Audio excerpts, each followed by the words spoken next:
Shalom, shalom. Puji nama Tuhan. Wajah-wajah sukacita, wajah yang penuh pengharapan. Karena kita di dalam Tuhan harus selalu ada pengharapan. Ya. Walaupun kita punya kelemahan secara fisik karena dampak dari masa lalu, tetapi hati kita, hidup kita tidak boleh lepas dari harapan. Karena di dalam Tuhan selalu ada harapan. Ya, di dalam Tuhan selalu ada harapan. Dunia boleh berbeda, dunia boleh berubah, tetapi Tuhan tidak pernah berubah. Janjinya dahulu, sekarang, dan selamanya tetap sama. Apa yang dijanjikan itu selalu biasa pasti digenapi. Oleh karena itu pegang janji Tuhan, pegang Tuhan Yesus Kristus. Ya, Ibu Bapak dan Saudara yang dikasihi Tuhan Yesus Kristus, kita akan belajar satu topik pada pagi hari ini, yaitu tentang menyembah dalam roh dan kebenaran. Menyembah dalam roh dan kebenaran. Tentu kalau kita berbicara menyembah, semua keyakinan di dunia ini punya tradisi menyembah. Jadi tidak ada orang mengatakan bahwa orang itu tidak punya menyembah. Semua tradisi ataupun semua keyakinan agama di dunia ini pasti ada penyembahan. Mereka menyembah kepada siapa? Dan inilah yang membedakan satu dengan yang lain. Tetapi pada prinsipnya mereka punya penyembahan. Ada mereka, kalau kita belajar tentang agama suku atau agama primitif atau agama purba, itu semua keyakinan percaya adanya Tuhan. Tuhan yang Maha Esa, Tuhan yang Maha Tinggi. Cuma persoalan utama adalah bagaimana untuk membangun relasi dengan Tuhannya. Persoalan utama adalah bagaimana caranya kita membangun berhubungan, berkomunikasi. Ada yang menganggap bahwa Tuhan itu jauh, karena jauh tidak dikenal. Maka Rasul Paulus juga di dalam tulisannya katakan menyembah pada Allah yang tidak dikenal. Maka mereka menggunakan berbagai macam cara untuk menerjemahkan Allah yang tidak dikenal itu caranya bagaimana untuk menyembah itu. Ada yang menyembah menerjemahkan dari Allah yang tidak dikenal itu, Allah yang jauh itu dengan cara apa? Menyembah batu-batuan, batu-batu yang besar yang aneh-aneh itu disembah. Mungkin Allah itu ada di dalam batu itu. Ada yang menyembah dengan pohon-pohon yang besar, karena mereka percaya pohon ini aneh, pohon ini paling besar. Berarti di sini ada satu kuasa adikodrati Allah yang tidak kenal yang mereka sedang cari ada di posisi ini. Ada yang menyembah dalam suatu gunung, karena gunung itu besar, maka lebih tinggi dari yang lain. Maka mereka datang untuk menyembah, mencari Allahnya, membangun relasi dengan Tuhannya itu dengan apa? Datang ke gunung itu untuk menyembah. Ada yang karena jauh mereka berteriak untuk memberikan satu, untuk membangun Tuhan, untuk memanggil. Tetapi kita sebagai orang Kristen, Tuhan itu tidak bisa yang kita sembah bukan Tuhan yang tidak kita kenal. Tuhan yang kita sembah adalah Tuhan yang kita kenal. Maka perlu kita bisa membedakan antara apa? Antara menyembah dengan menghormati. Saudara. Kalau kita sebagai orang Kristen, di dalam Yohanes pasal 4 ayat 22 sampai 24 dikatakan demikian.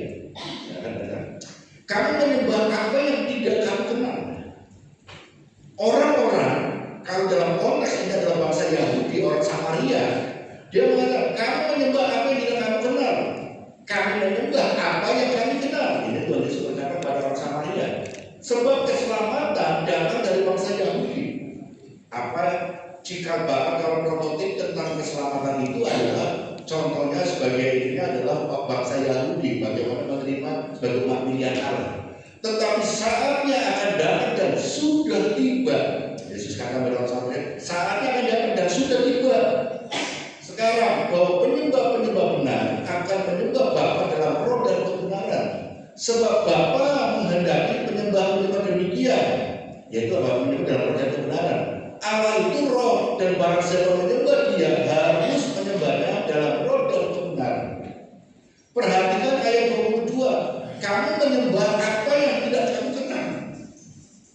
Tetapi kami menyembah apa yang kami kenal. Itu yang tadi saya katakan. Pada dasarnya semua keyakinan itu percaya adanya Tuhan. Tetapi Tuhan yang seperti apa? Karena mereka tidak kenal. Maka mereka mencari sesuatu untuk menyembah bebatuan, menyembah pohon, menyembah alam semesta, menyembah semuanya, atau menyembah menerjemahkan dalam bentuk patung dan dalam bentuk-bentuk yang lain. Apakah kita keliru untuk kita menyembah alam semesta? Alam semesta bukan untuk kita sembah, tetapi untuk kita hormati, kita jaga. Oleh karena itulah kita perlu bisa membedakan, harus dapat membedakan antara definisi dari menyembah dengan menghormati. Kita sebagai ciptaan Tuhan dan diberi wewenang, diberikan mandat budaya untuk mengelola alam semesta ini, maka perlu kita menghormati alam semesta. Karena kita adalah mandat budaya, menerima mandat budaya. Jadi kita sebagai orang percaya itu perlu apa? Mengelola kita hidup di dunia ini tidak akan terlepas dengan alam semesta ini. Kita punya tempat tidur yang empuk, itu terbuat dari mana? Itu diambil dari alam semesta. Kita bisa menikmati kursi yang empuk, itu pun dari alam semesta. Kita bisa diberkati oleh mobil dengan mobil, itu pun dibuat dari hasilnya dari apa? Hasil tambah alam semesta. Jadi alam semesta ini menghidupi kita. Oleh karena itulah kita patut menghormati alam semesta untuk apa? Kelangsungan hidup umat manusia. Sebagai orang percaya perlu menjaga itu. Gunung, kalau tidak ada gunung orang stres semua. Karena apa? Tidak bisa healing ke gunung. Pantai bagus, luar biasa indah. Kalau kita sampai mau mengeluarkan uang banyak untuk apa? Hanya untuk lihat pantai ke Bali segala macam. Untuk apa? Healing supaya nggak stres. Padahal kalau kita mau ke Kenjeran dekat ya kan. Tapi semua saya belum pernah ke Kenjeran Surabaya. Jujur lewat aja ke Suramadu iya, tapi untuk mampir di Kenjeran belum pernah. Alam semesta bisa memberikan kita kehidupan healing. Kita mau kemana? Ke mall, ke TP, itu healing. Dibangun dari mana? Alam semesta semua. Jadi kita perlu menghormati alam semesta. Tetapi kita sebagai orang percaya tidak boleh menyembahnya. Kita perlu, patut saya menyarankan, apakah kita keliru menyembah leluhur-leluhur? Menghormati leluhur itu perlu. Keluarga kita, nenek moyang kita, orang tua kita, kakek, engkong segala macam. Tapi hanya menghormati, tidak boleh menyembah. Karena menyembah itu hanya untuk Tuhan. Arti menyembah apa sih? Menundukkan diri dan mengagungkan. Menundukkan diri dan mengagungkan, saudara. Jadi kalau kita punya sebagai orang Kristen, boleh nggak kita ini seperti kita punya dari leluhur kita percaya, kita punya foto-foto leluhur kita, silakan simpan, itu tanda kita menghormati. Apakah kita boleh ke kuburan? Boleh, silakan, karena itu kita menghormati. Tetapi yang tidak boleh adalah menyembah, karena penyembahan itu hanya milik Tuhan. Seperti bangsa Israel, mereka sebagai prototip keselamatan itu menyembah leluhur-leluhurnya. Mereka menghormati, bukan untuk menyembah. Mereka hanya menyembah pada Tuhan. Jadi leluhur-leluhur itu bukan untuk disembah, tetapi dihormati. Itu bangsa Israel. Kita pun patut untuk apa? Menghormati para leluhur kita. Karena leluhur itu punya jasa atas hidup kita. Kita sampai pada hari ini, itu sampai kita ada di dunia ini, itu berkat mereka. Kita sampai punya hidup yang layak, hidup yang ini karena apa? Didikan dari orang tua kita. Kita lahir di dunia ini bukan dari lahir orang langsung enggak, tetapi hasil kolaborasi antara orang tua kita. Sehingga lahirlah kita. Jadi kita patut, walaupun mereka sudah tiada, kita patut untuk menghormatinya, tetapi bukan untuk disembah. Jadi ibu bapak dan saudara yang dikasih Tuhan Yesus Kristus, kita sebagai orang percaya menyembah bukan Allah yang tidak dikenal seperti bangsa-bangsa yang lain, tetapi kita menyembah apa yang kami kenal, sebab keselamatan datang dari bangsa Yahudi. Yesus Kristus adalah singa dari Yehuda. Dialah yang dijanjikan Mesias untuk karya keselamatan di dunia ini. Yesus Kristus datang di mana dalam konteks budaya Yahudi. Mereka ingin mengubah paradigma orang Yahudi, di mana mereka menyembah, mereka adalah umat pilihan Allah, tetapi cara mereka harus diubah, baik itu cara peribadatannya, yaitu apa? Menyembah di dalam roh dan kebenaran. Karena mereka menyembah bukan di dalam roh dan kebenaran, tetapi dia menyembah kepada apa? Sesuatu yang harus menghadap satu titik. Maka kalau kita melihat saudara konteks ayat ini, latar belakangnya saudara, Yesus berbicara kepada perempuan Samaria tentang satu perubahan besar dalam sejarah penyembahan, yaitu apa? Tidak lagi di Gunung Gerizim atau di Yerusalem, tetapi di setiap hati yang hidup di dalam roh dan kebenaran. Orang Samaria, karena dia adalah bangsa yang bukan murni Yahudi, jadi mereka ada darah Yahudinya. Samaria itu adalah satu bangsa campuran, nggak murni orang Yahudi. Prototip keselamatan itu adalah bangsa Yahudi, sehingga bangsa Yahudi itu merasa bangsa yang superior.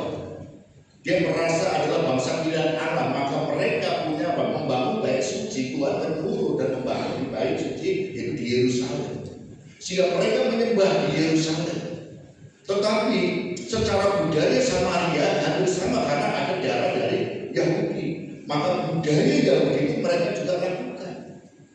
Tetapi mereka karena dia adalah bangsa sudah Yahudi dan plus dengan bangsa-bangsa yang lain, sudah bangsa campuran, gak murni dari Yahudi, maka mereka ditolak oleh kelompok Yahudi. Sehingga mereka secara budaya dan secara penyembahan memiliki tradisi yang hampir sama. Tetapi mereka ingin ibadah ke Yerusalem ditolak.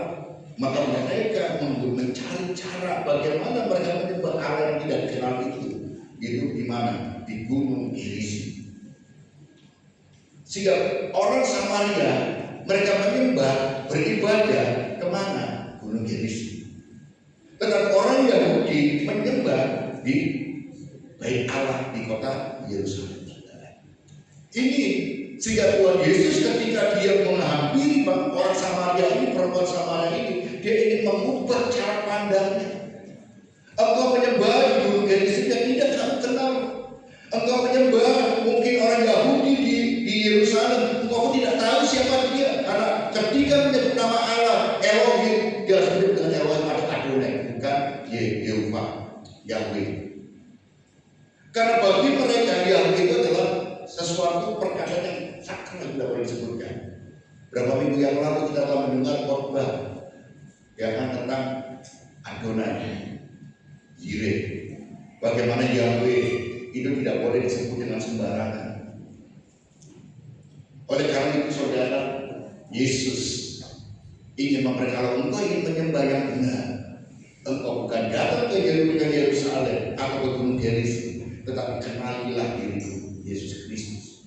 Nah, ibu bapak dan saudara yang dikasih Tuhan Yesus Kristus, sehingga ada pergeseran dari penyembahan yang berbasis tempat, ya, Gerizim ataupun Yerusalem, kepada penyembahan berbasis pribadi dan karya Roh Kudus.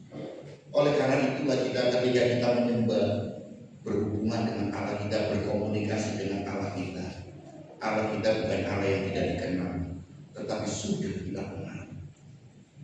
Tak perlu teriak-teriak lagi. Gak perlu kita ke arah mata angin tertentu atau ke gunung-gunung, ke batu mana. Apakah kita tidak boleh ke gunung? Boleh, tapi kita sedang menikmati alam semesta ciptaan untuk healing. Apakah kita tidak boleh ke gunung atau ke pantai? Boleh, itu ada healing, tapi bukan untuk sembahyang. Kalau engkau ingin menyembah Tuhan itu sudah ada dalam hidup kita, hidup Tuhan Yesus. Sebut Tuhan Yesus, tinggalkan lagi hati. Ketika kita ingin berhubungan dengan Tuhan, menyembah, maka menyembah Tuhan Yesus itu di dalam roh dan kebenaran. Jadi kita tidak perlu mencari satu penerjemahan atau satu wujud yang harus kita sembah. Atau mungkin kita percaya kita menggambarkan Yesus dengan memberikan satu foto atau patungnya, kemudian kita sembahyang, kita sembah. Tidak perlu. Sadar tidak sadar kita menyembah berhala kalau kita mewujudkan Tuhan Yesus di dalam bentuk patung. atau kita menyembah foto, itu juga karena Yesus ingin kita jumpai, ingin kita sembah lewat Roh Kudus yang tinggal dalam hatimu, memelihara dan kebenaran itu menguasai hidup. Jadi tidak perlu kita teriak ataupun dengan cara-cara yang lain, mengarahkan atau angin tertentu dengan ritual. Karena kalau kita berbicara ritual, sadar tidak sadar kita sudah hidup beragama. Maka Tuhan Yesus menghadapi orang Yahudi ketika bertanya tentang keselamatan surga, murid-murid ditegur, jika hidup ke agama yang lebih benar dari mereka, engkau tidak akan bisa masuk surga. Apa maksudnya? Karena di dalam berbicara ketaatan, berbicara tentang penyembahan, mereka bagus, luar biasa. Tetapi agama itu berbicara peraturan yang dibuat oleh manusia. Agama itu berisi aturan-aturan, peraturan-peraturan yang dibuat oleh siapa? Oleh manusia. Sehingga Yesus datang ke dunia ini tidak membawa agama, tetapi membawa kasih pribadinya diri. Dia turun ke dunia ini memperkenalkan dirinya kepada kita semua, dan untuk apa? Kita ini tahu, oh Tuhan Yesus itu Tuhanku. Ketika Yesus mati, bangkit naik ke surga, Yesus menyertai kita, curahkanlah Roh Kudusnya kepada kita, sehingga tidak ada kebersamaan dengan Tuhan kita. Kita tidak mengenal, tetapi kita sudah mengenal yang Yesus Kristus. Keyakinan lain mereka belum mengenal, tapi kita, Tuhan yang kita sembah, yang memperkenalkan dirinya kepada kita. Begitu bangganya kita. Jujur, saya bangga karena saya ketika ibadah tidak perlu teriak-teriak, memanggil-manggil. Jujur, kalau kamu beribadah, saya tidak perlu mencari gerejaku mana ada mana, tidak perlu. Tetapi di mana ada gereja, itu tempat aku beribadah. Gereja tidak mencari harus menghadap waktu karena sudut ataupun arah tertentu, tidak perlu. Tetapi gereja yang kita ibadah adalah gereja di mana gereja itu menjadikan Tuhan Yesus sebagai kepala dan kita bagian dari itu. Jadi kalau kita mencari gereja beribadah, carilah gereja yang menjadikan Tuhan Yesus itu kepala sebagai Tuhan dan Juru Selamat kita semua, saudara. Jadi jangan kita mencari asal gereja yang megah. Gereja itu meninggikan Tuhan Yesus atau memutuskan pembicara atau pujian. Kita harus hati-hati. Karena ketika kita menyembah Tuhan itu dalam roh dan kebenaran, bukan dalam satu suasana. Apa arti menyembah dalam roh? Artinya adalah penyembahan yang lahir dari hati yang diperbaharui. Jadi ketika kita berbicara menyembah dalam roh, maka hatimu sudah diperbaharui atau tidak? Hatimu sudah tulus dan sudah suci atau tidak? Karena hati itu penting. Iman harus tinggal dalam hati, bukan di pikiran. Kalau engkau percaya Tuhan Yesus, maka percaya bukan dalam rasionalitas. Kalau engkau percaya beriman pada Yesus secara rasional dalam otakmu, maka kebesaran Tuhan, kemahakuasaan Tuhan hanya sekedar sebesar otakmu. Sedangkan otak manusia itu kecil. Otak kita terbatas. Kena sedikit benturan aja sudah mulai error. Otak kita ya kan, ada benturan dikit aja error, saudara. Puji Tuhan, kemarin Pak Koni bukan benturan, dan saya agak takut ketika matanya itu di atas matanya kena benturan. Terus tahu kaca ditabrak, saudara. Padahal saya ngomong, firman Tuhan katakan jika engkau ditampar pipi kiri, bilang pipi kanan. Jadi kalau terbentur yang kiri, mata yang kiri, benturkanlah yang kanan. Itu kan kedua, ya imbang kan, saudara. Nah, dari apa? Maka jangan menjadikan Tuhan, kebesaran Tuhan di dalam otakmu. Imanmu hanya sebesar otakmu. Karena engkau akan kecewa ketika engkau mengotak-atik mempelajari Tuhan itu lewat Sehingga terjadilah perdebatan dan perdebatan. Kita belajar firman Tuhan bukan untuk diperdebatkan, tetapi untuk kita menjadi pelaku. Percuma kita punya pandai berdebat, pandai berteologi, tetapi hatimu tidak pernah diperbaharui oleh Roh Kudus. Engkau akan memandang segala sesuatu dari sudut apa? Rasionalitas. Ketika rasionalitas yang menjadi ukuran tidak turun ke hati, menguasai hatimu, maka engkau akan berbicara untung dan rugi. Ke gereja, untungnya apa? Wis datang dari rumah, pagi-pagi sudah bangun, naik Gojek, kemudian ngasih persembahan, kolektor, kemudian nanti korban tentang persepuluhan, persembahan segala macam. Aduh, dimintain terus, saudara. Itu berbicara aja yang sampai. Ketika hanya dalam kontakmu, kau akan berhitung untung dan rugi. Ketika kau berbicara dalam kontakmu, kau akan berbicara benar dan salah. Imanmu akan berbicara tentang apa? Engkau bukan mencari kebenaran, tapi engkau mencari pembenaran. Apa bedanya mencari kebenaran dan mencari pembenaran? Mencari kebenaran adalah bagaimana kita dipimpin, Roh Kudus memimpin kita untuk menggali firman Tuhan. Kebenaran-kebenaran itu mesti. Tetapi mencari pembenaran adalah kita sudah punya konsep, kita sudah punya jawaban. Tetapi aku mencari untuk mendukung jawabanku. Kalau tidak sesuai dengan jawabanku, tidak sesuai dengan konsepku dan prinsipku, itu salah semua. Tuhan menginginkan kita menjadi penyembah dalam roh, hati yang berbahagia. Oleh karena itulah sedikit hatimu, jaga hatimu dengan penuh kewaspadaan. Harta bisa menawan hati kita.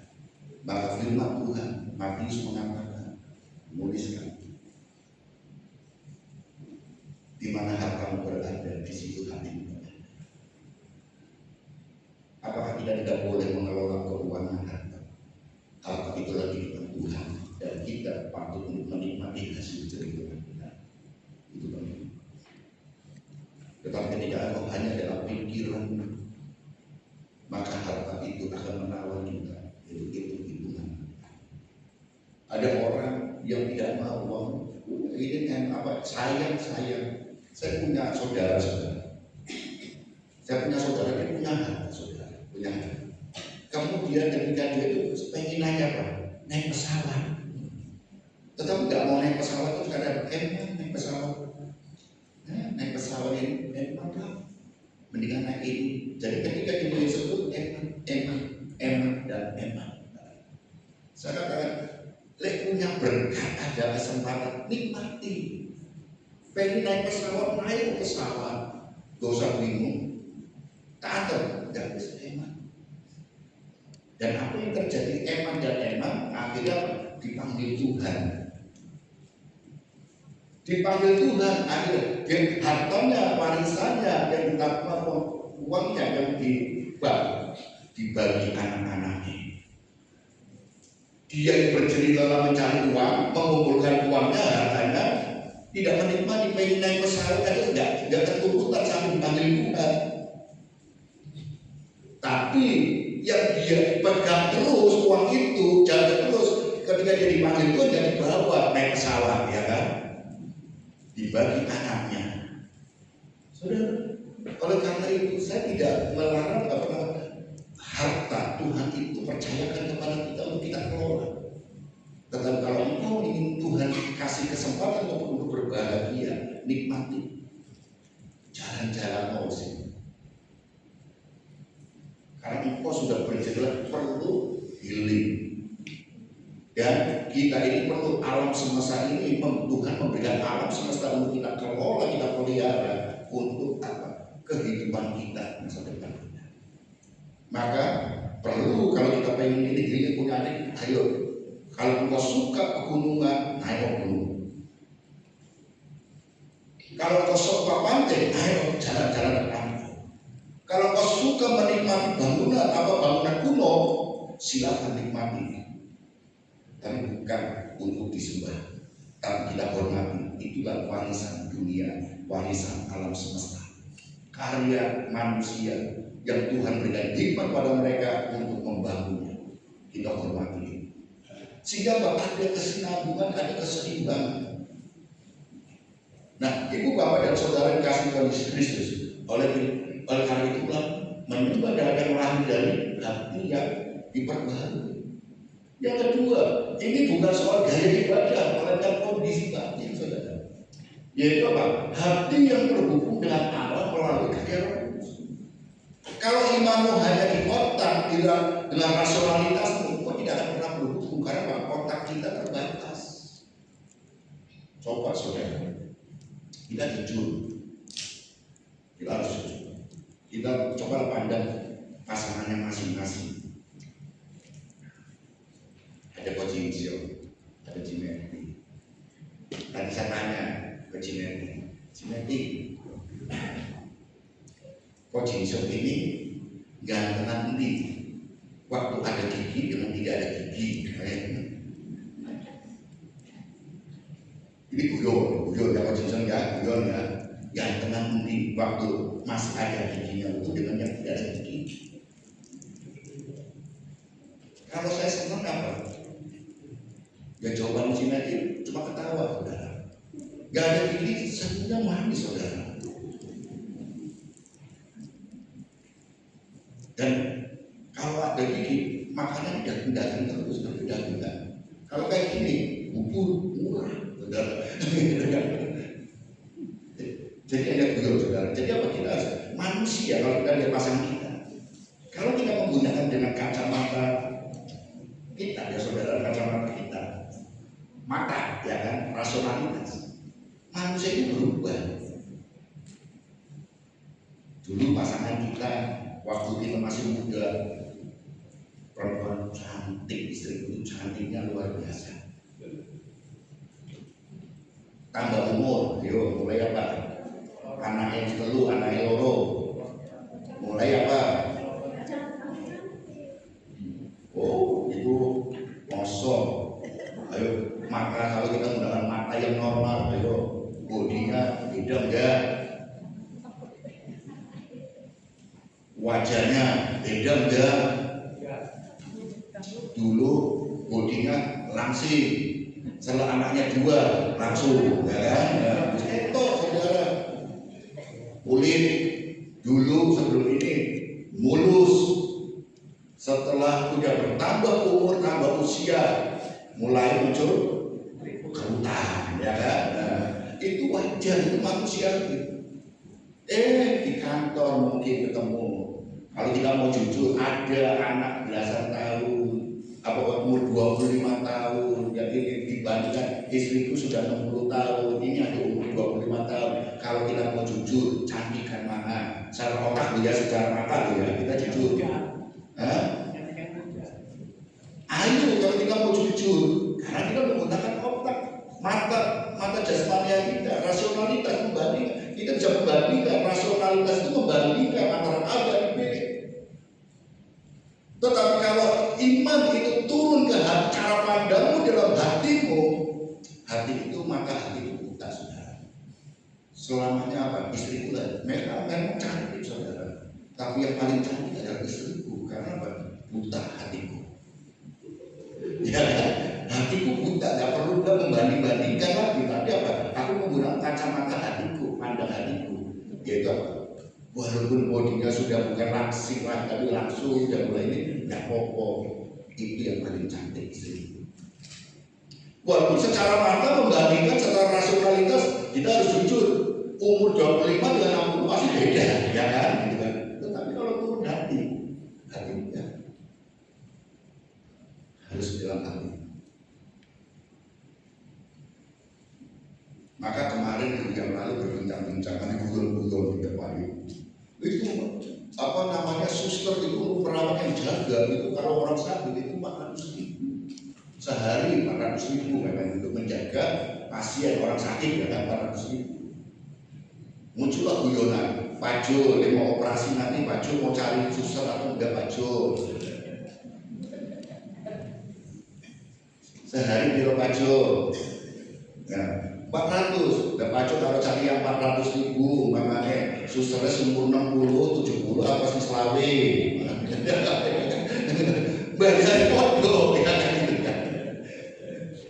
Hanya guyon saudara. Jadi kita harus jujur saudara. Tetapi ketika hatimu dipenuhi Roh Kudus, iman turun di hatimu, engkau akan tidak memandang dengan sisi-sisi yang bertentangan dengan firman. Tuhan memberikan pasangan kita itu yang terbaik, dan itulah jodoh yang dari Tuhan sebagai pendamping yang sepadan untuk kita jalani bersama-sama. Tidak akan pernah kita melirik atau kita membandingkan dengan yang lain. Secara mata kita masih punya mata yang normal, tentu kita bisa membandingkan, tapi tidak pernah akan diturunkan ke hati, karena hati itu hanya untuk Dia, hanya untuk Dia. Nah, ini yang harus kita pahami. Penyembahan terjadi bukan hasil usaha manusia, tetapi karya Roh yang menghidupkan relasi kita dengan Allah. Maka saya tadi katakan, kalau engkau ingin membangun relasi dengan Tuhan, tidak perlu ke gunung-gunung atau ke tempat-tempat yang lain, atau ke berteriak. Kenapa? Tuhan itu ada dalam hatimu. Tuhan ada dalam hati, nggak perlu teriak. Engkau menangis gak perlu berdoa. Ayo, aku gak bisa doa pada Tuhan. Engkau Tuhan tahu cerita tangisanmu itu tahu, isi hatimu Tuhan tahu. Jadi engkau gak perlu, yang penting kamu membangun hubungan dengan Tuhan. Beri waktumu untuk menyembah Tuhan. Walaupun engkau menyembah dalam tangisanmu, silakan. Engkau menangis di hadapan Tuhan. Tuhan tahu saja. Engkau bisa berkata-kata yang indah, tidak apa-apa. Tapi Tuhan tahu kedalaman hatimu. Apa ceritanya? Buat tahu. Maka tidak bisa kita mengatakan aku kalau orang nggak bisa puisi, orang nggak pintar, orang nggak ini, nggak bisa bantu. Tidak. Engkau tidak bisa bahasa lain asing, nggak apa. Tuhan tahu isi apa bahasa tetesan air matamu. Karena Tuhan itu ada dalam hatimu. Tinggal kamu membangun relasi, berikan ruang sebesar-besarnya untuk hatimu. Itu Roh Kudus tinggal untuk memperbaharui hidupmu. Jangan hanya di otak, turunkan di hati, sehingga engkau dapat menyembah dalam hal tersebut, menghidupkan relasi kita dengan Tuhan. Tanpa Roh, penyembahan hanyalah ritual. Jadi kalau ibu bapak beribadah tanpa Roh Kudus yang memimpinmu, hanya ritual. Untuk seperti engkau membawa menyembah alam semesta ini, itu ritual aja, agama ini. Tetapi kau boleh menyembah Tuhan di dalam rohmu, Roh Kudus yang akan sehingga kau bisa, mungkin Tuhan suruh kau diberikan karunia berbahasa roh, menyembah Tuhan dalam bahasa roh, silakan berbahasa roh. Tuhan, kamu gak bisa berkata-kata, hanya menangis di atas alam, silakan, Tuhan tahu. Engkau hanya bisa katakan haleluya, haleluya, silakan, Tuhan tahu. Engkau hanya menyebut dalam amin, puji Tuhan, silakan. Tuhan gak harus dengan ritual ataupun dengan bahasa-bahasa tertentu untuk membangun relasi dengannya. Tetapi hatimu lah yang terbangun, yang harus membangun. Kuncinya itu hati yang diberikan Tuhan, Roh Kudus tinggal. Maka menyembah dalam roh itulah Roh yang menguasai. Ingatlah saudara, Allah tidak terkesan pada bentuk lahiriah, tetapi pada hati yang sungguh-sungguh mengasihi. Seringkali kita hanya membentuk apa? Lahiriah kita. Tapi Tuhan ingin melihat ketulusan kita. Yaitu sungguh-sungguh, orang yang sungguh-sungguh tidak melihat orang lain. Aku mau datang pada Tuhan. Orang lain mau ngomong apa silakan, tapi aku mau datang pada Tuhan. Bangsa Yahudi, orang-orang ahli Taurat, mereka melakukan ritual ibadah itu supaya dilihat oleh orang, supaya kelihatan, supaya disebut, oh orang ini rohani, soleh. Tapi Tuhan Yesus, kalau engkau ingin beribadah kepadaku, membangun relasi denganku, nggak perlu dilihat orang, harus sungkan sungguh. Ketika mau berdoa, maka berdoa. Ketika mau berpuasa, berpuasalah, bukan menunjukkan wajah yang suram, wajah yang sepi atau yang lelah, tetapi tetap bersuka cita, tidak dilihat orang. Karena dalam kesunyian itulah Tuhan mengampiri kita dan membantu. Maka ibu bapak saudara tidak bisa berdoa ketika ibu bapak di dalam tengah malam, dalam kesunyian, tengah malam bangun berhubungan dengan Tuhan. Di dalam kesunyian ada bedanya. Pagi sebelum melakukan aktivitas berdoa, membangun relasi. Di dalam kesunyian sebelum kita bekerja ada sukacita dan damai. Bangun relasi. Hatimu tenang, bekerja juga tenang.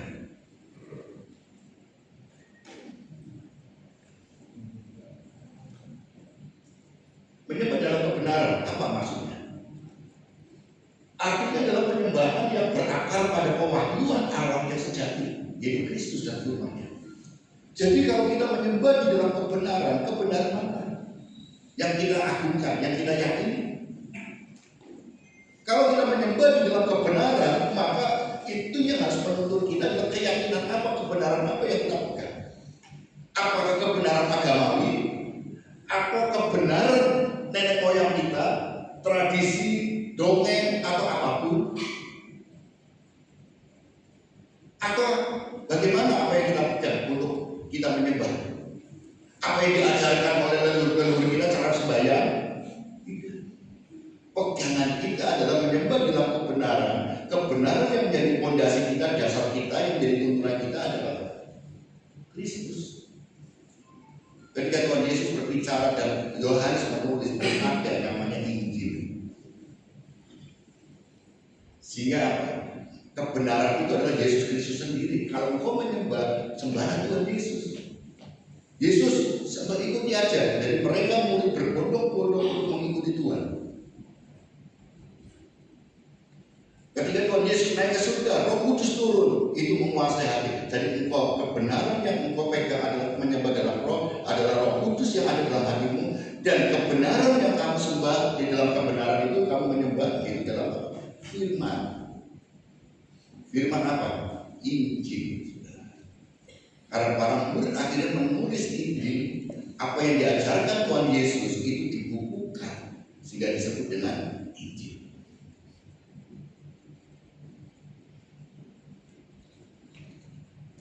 Kebenaran di sini bukan sekedar kejujuran, melainkan realitas yang telah datang dalam diri Yesus. Jadi sentral kita penyembahan kita bukan lagi gunung, bukan lagi tempat, tetapi Kristus sentralnya. Maka saudara, ayo, sentral kita bukan menerjemahkan di dalam doamu, boleh, tetapi Yesus yang ada dalam hatimu. Yesus, imanmu lah, yaitu apa? Di dalam Roh Kudus yang tinggal dalam hatimu dan ini kita yang memimpin kita untuk kita menjadi pelaku-pelaku kebenaran. Karena Yesuslah itu kebenaran, jalan kebenaran. Penyembahan yang tidak berpusat pada Kristus akan kehilangan arah. Penyembahan yang tidak berlandaskan firman akan mudah tersesat pada emosi dan budaya. Jadi kalau engkau tidak menyembah di dalam Tuhan, engkau akan apa? Dan berlandaskan firman, engkau akan menyembah seenaknya sendiri, dari dasar. Bahkan emosi, teriak-teriak, tapi tidak pernah terbangun diri. Kalau Yesus sebagai sentral dan kamu kebenaran dari tuntunanmu, engkau akan hidup diperbaharui, ada perubahan itu pasti. Maka saya katakan dalam Yakobus pasal 2 katakan apa? Antara iman dan perbuatan itu menjadi satu. Kita bagaimana mengatakan orang itu beriman kalau perbuatannya tidak sesuai dengan iman dan iman. Maka iman dan perbuatan itu seperti kopi mata uang. Sebelah, nggak bisa katakan itu uang. Uang kalau hanya adanya cuma sebelahnya atau sebelahnya kosong, nggak laku. Tapi mata uang itu akan laku jika sebelah kanan kirinya itu di kepingan itu ada gambar. Seperti mata uang yang kita ini iman dan perbuatan menjadi satu. Nggak bisa kita memisahkan. Pokoknya beriman, tapi perbuatan salah. Nah, kamu belum beriman. Yang penting perbuatan. Kamu perbuatan aturannya apa? Dasarnya apa? Ya imanmu. Imanmu apa? Ajaran Tuhan Yesus, kebenaran itu. Maka perbuatanmu harus berdasarkan kebenaran Tuhan. Jadi dari satu nggak bisa dipisah.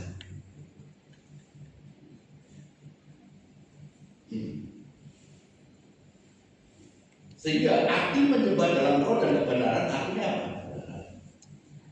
Menyembah dalam roh dan kebenaran adalah penyembahan itu oleh Roh Kudus dan lurus oleh kebenaran firman. Dituntut jangan mengarah. Roh Kudus akan mengarah kepada kita menjadi pelaku kebenaran. Bukan salah satunya, tetapi keduanya. Roh tanpa kebenaran akan melahirkan fanatisme. Sementara kebenaran tanpa roh menjadi legalitas. Itu apa? Peraturan yang hati nggak pernah dikuasai. Jadi dua-duanya sebagaimana kebincangan tadi.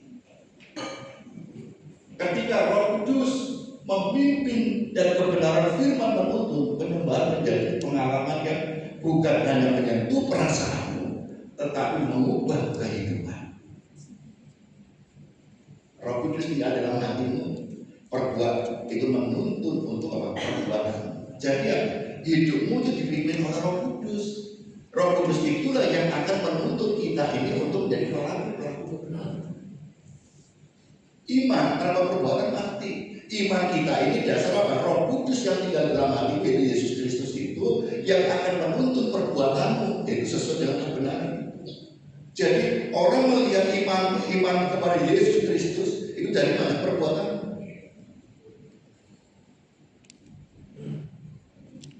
Dunia ingin melihat Yesus itu seperti apa?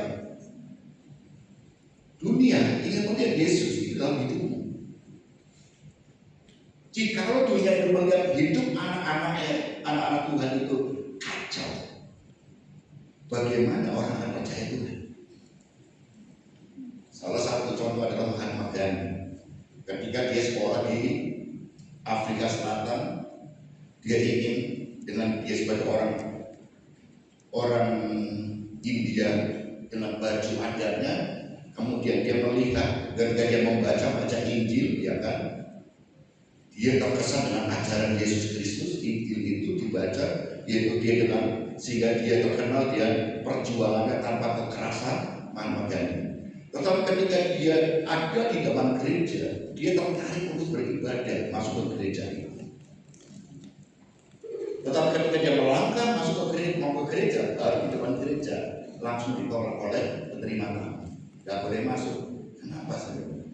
Engkau bukan orang sini, engkau Hindu, kamu bukan ini. Luar. Pakaianmu tidak cocok. Luar. Sehingga dia akhirnya berkata, aku percaya Yesus ajarannya Injil itu memberikan kita satu inspirasi bagi dia dalam perjuangannya. Tetapi saya tidak mau mengaku sebagai orang yang beragama Kristen, karena melihat orang Kristen di gereja demikian. Tapi perjuangannya dia diinspirasi oleh Injil. Dia percaya Yesus Kristus.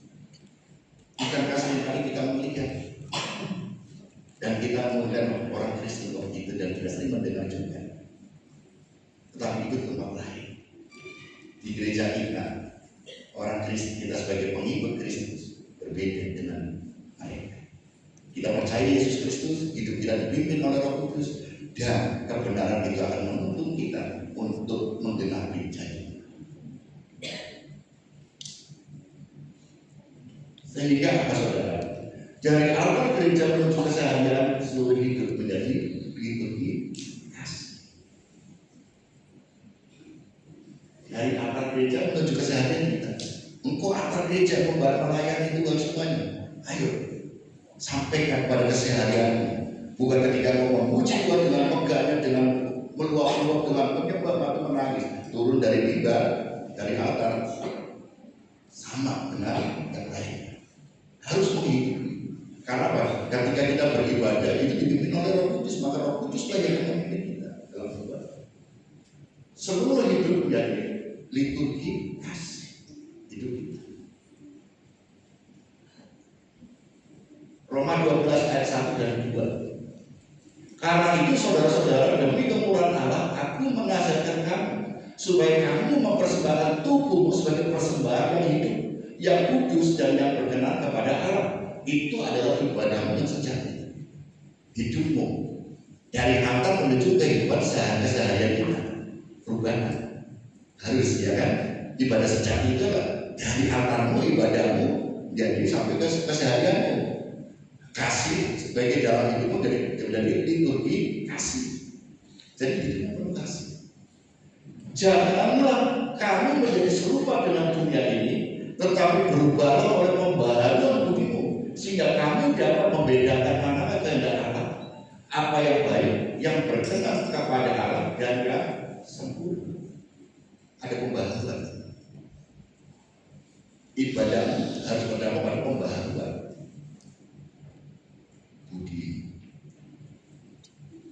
Budi itu jasanya luar biasa. Ya, budi itu jasa luar. Dulu waktu kita kecil kita bisa baca, diajarkan oleh budi. Ibu budi, bapak budi. Nah, maka dia jasanya besar. Kita bisa baca, kita sampai ini ada karena apa? Ada budi, saudara.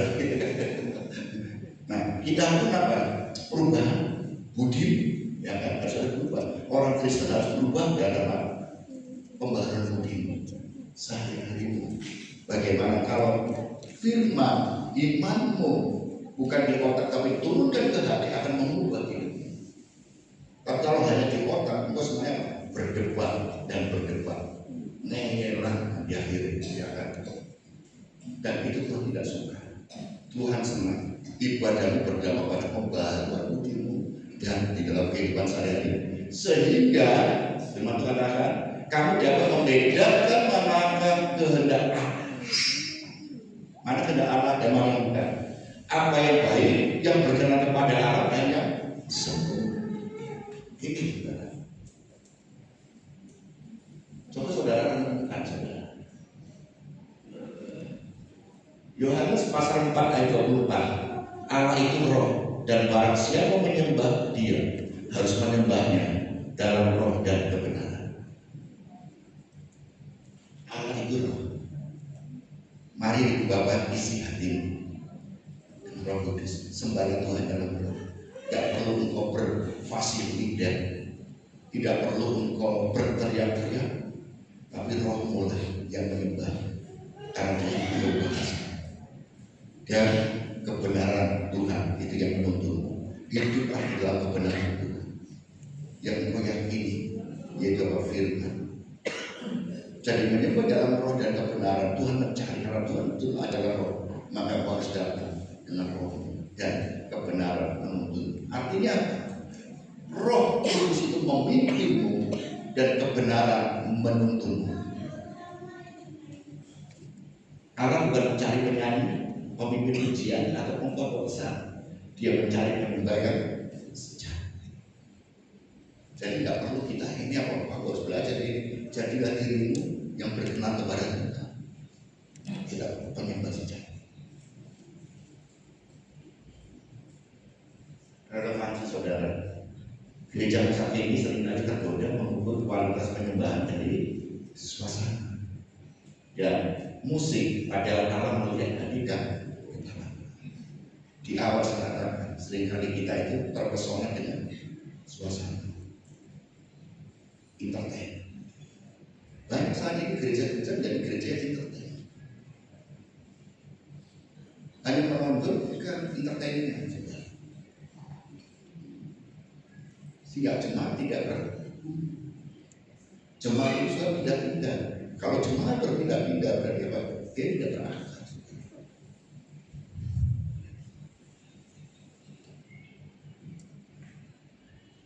Penyembahan sejati bukanlah performa, tapi melainkan respon. Maka saya seringkali aja ibu bapak, ayo kita ikut doa bersama, kita membangun kolaborasi bersama, ada doa pendoa di belakang mimbar, ada yang melayani, ayo kita melayani bersama. Jangan kita ini orang sendiri, aku nggak bisa. Bisa. Ketika engkau hatimu taat kepada Tuhan menyembah dengan ini, Tuhan akan memberikan hikmat. Percayalah. Tuhan akan memberikan hikmat kepada kita performa kita bagaimana, tapi mari kita meresponi panggilan Tuhan. Ketika Tuhan melalui hambanya, melalui mungkin saya sebagai gembala, ayo kamu tugas, ayo. Jangan melihat aku performaku jelek. Ini kesempatan untuk kita belajar. Satu kali mungkin kurang bagus, tapi itu bisa evaluasi, ternyata kekurangan di sini, perbaiki. Karena segala sesuatu perlu jam terbang. Bukan tentang betapa tinggi dan indah suara kita, tetapi dalam penyerahan.